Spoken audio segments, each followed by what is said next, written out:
Assalamu alaikum, this is Shehbaz Ali and I welcome you all on my YouTube channel शिकात physics academy.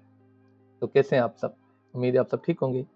तो आज की video के अंदर हमारा जो लेक्चर है वो क्लास मैट्रिक्स से है, चैप्टर नंबर 7 से। लेक्चर नंबर 10 है म्यूचुअल इंडक्शन। अब म्यूचुअल इंडक्शन क्या होती है इस वीडियो के अंदर हम समझने की कोशिश करते हैं। तो सबसे पहले डेफिनेशन को डिस्कस करते हैं कि म्यूचुअल इंडक्शन की डेफिनेशन क्या कहती है। तो इसके अंदर कहा जाता है the phenomena of production of an induced current in one coil due to change of current in neighbouring coil is called mutual induction. तो ये एक ऐसी फिनोमेना है जिसके अंदर एक कॉइल के करंट की चेंज होने की वजह से जो नेबरिंग कॉइल है, दूसरा कॉइल है उसके करीब, उसमें भी ईएमएफ जनरेट हो जाए। इस प्रोसेस को या फिनोमेना को हम नाम देते हैं म्यूचुअल इंडक्शन। अब कैसे उसको एक जो है डायग्राम की जो है मदद से समझने की कोशिश करते हैं। मिसाल के तौर पे हमने यहाँ पे एक कॉइल ले लिया, ठीक है। इसके साथ हमने बैटरी को कनेक्ट कर दिया, ठीक है। ये एक कॉइल है, ठीक है। इसके नेबरिंग में एक और कॉइल लेते हैं,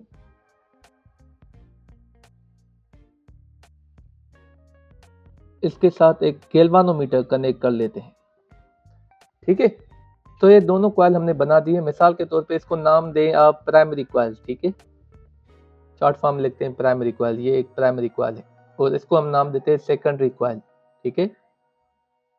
अब आप यहाँ पे देखें, जब आपने स्विच ऑन कर दी इस बैटरी को तो क्या होगा, इसमें से अल्टरनेटिंग करंट जो है वो पास होगा, एसी करंट पास होगा, अल्टरनेटिंग करंट। अब जब अल्टरनेटिंग करंट इस प्राइमरी कॉइल से पास होगा तो क्या होगा, इसके सराउंडिंग में मैग्नेटिक फील्ड जनरेट होगी जो कि अल्टरनेटिंग होगी। मतलब अल्टरनेटिंग करंट की वजह से मैग्नेटिक फील्ड लाइंस भी अल्टरनेटिंग होगी और वो लिंक करेंगी इस कॉइल के साथ। अब जब इस कॉइल की अल्टरनेटिंग करंट की वजह से जो magnetic field lines alternating generate होंगी वो लिंक करेंगी कॉइल सेकेंडरी के साथ।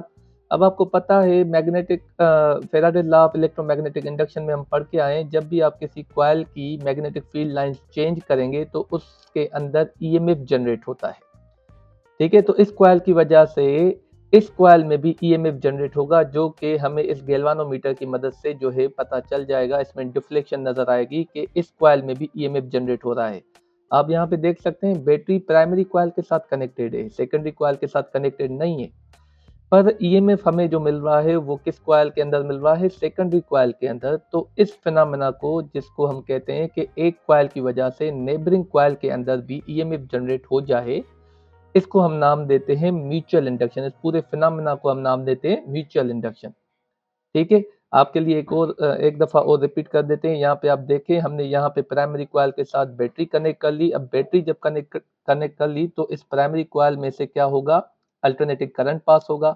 अल्टरनेटिंग करंट की वजह से यहाँ पे alternating magnetic field lines generate होंगी।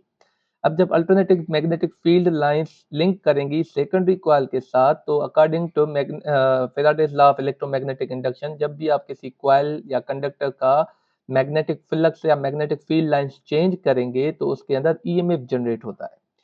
तो ये जो मैग्नेटिक फील्ड लाइंस अल्टरनेटिंग यहाँ पे बनेंगी वो लिंक करेंगी इसके साथ, जिसकी वजह से सेकेंडरी कॉइल में भी ईएमएफ जनरेट होगा और वो हमें पता चलेगा गैल्वानोमीटर के ऊपर। तो हम समझ जाएंगे कि सेकेंडरी कॉइल के अंदर ईएमएफ जनरेट हो रहा है। तो इस पूरे फिनोमेना को हम नाम देते हैं म्यूचुअल इंडक्शन, ठीक है। चलें, ये म्यूचुअल इंडक्शन फाइंड आउट कैसे कर सकते हैं या इसका फार्मूला क्या है वो डिस्कस करते हैं। तो यहाँ पे देखें, ई का मतलब है ईएमएफ, ठीक है। So EMF is directly proportional to rate of change of current. मतलब जितना जो है प्राइमरी कॉइल का जो करंट है वो चेंज होगा उतना ईएमएफ ज्यादा जनरेट होगा।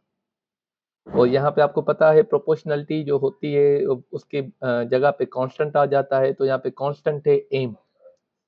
अब E is equal to minus M delta I upon delta T. ये तो rate of change of current हो गया। माइनस एम क्या है, where M is proportionality constant known as mutual inductance of the coil. तो यहाँ पे जो एम है वो प्रोपोर्शनलिटी कांस्टेंट है जिसे हम mutual inductance of the coil भी बोलते हैं। It's SI unit is Henry. अब ये जो म्यूचुअल इंडक्टेंस है ये हम in the unit of Henry में मेजर करते हैं। हेनरी एक साइंटिस्ट का नाम है तो इसका यूनिट भी हेनरी है। And negative sign is due to Lenz law. और ये जो नेगेटिव साइन आप देख रहे हैं ये लेंज लॉ की वजह से। लेंज लॉ हम पिछले लेक्चर के अंदर जो है बहुत ही ब्रीफली डिस्कस किया था कि लेंज लॉ क्या होता है। That show the direction of an induced EMF. जो इंड्यूस्ड ईएमएफ होता है उसकी डायरेक्शन को शो करता है। और ये नेगेटिव लाइन लेंज लॉ की वजह से है।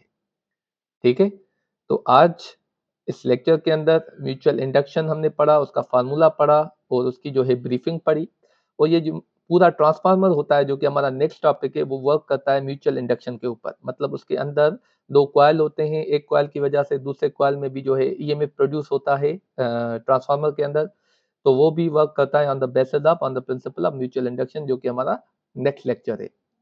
तो उम्मीद है आपको आज का लेक्चर बहुत ही अच्छे तरीके से समझ में आया होगा। फिर भी कोई क्वेश्चन या क्वेरी रह गई तो आप कमेंट सेक्शन में पूछ सकते हैं। इंशाल्लाह will meet you in the next lecture. Thank you very much.